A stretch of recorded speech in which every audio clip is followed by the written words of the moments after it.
Salut, voici les derniers 6 mois passés à Banff, dans les Rocheuses. Donc, on prend la route pour aller visiter les endroits les plus merveilleux de l'Ouest canadien pour premièrement atterrir à Johnson Lake et Two Lake,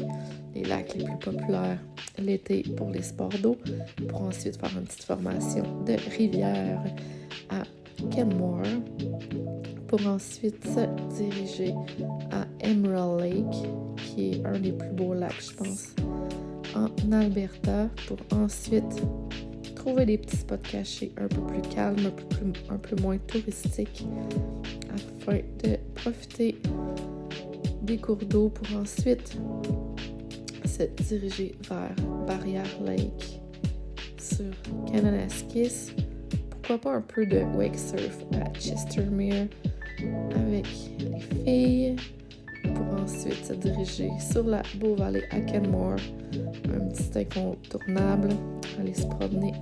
sur le pont, pour ensuite reprendre la route vers Vancouver, un des plus gros événements de course à pagaie, planche à pagaie au Canada, pour ensuite aller faire un petit saut un peu plus jet set à Vancouver avec les cousines, retour au lac Louise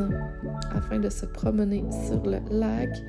pour ensuite aller monter Gracie Knob avec les gars après avoir vécu mon aventure du grizzly, essayer un peu de vaincre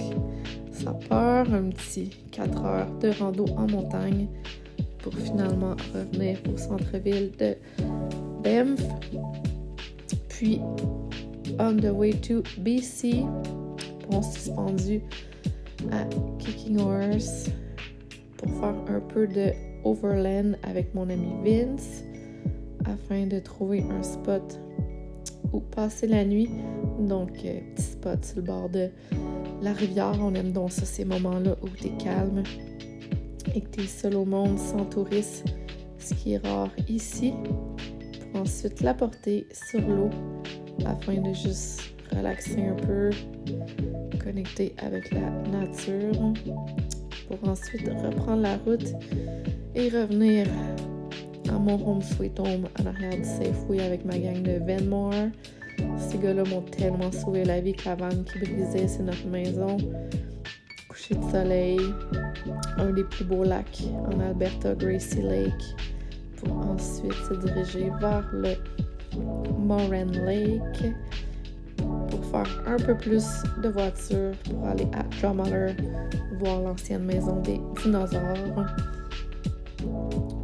affronter les lacs vraiment froids, Kananaskis,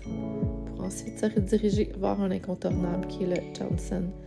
Lake. Pour vrai, j'aurais eu besoin de 15 minutes, je pense, pour cette vidéo-là, afin de vous montrer tout ce qu'il y a à faire en Alberta, pour ensuite faire la première sortie sur l'eau avec nos patins, novembre, Gap Lake, Alberta,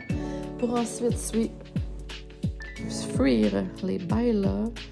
et aller dormir à Acacia, parce que si t'es van life, tu sais qu'en Alberta, c'est assez difficile. C'est un sujet qu'on parlera dans le prochain vidéo. Mais bref, si tu connais pas ces gars-là, t'es sans ressources. Donc c'est ça.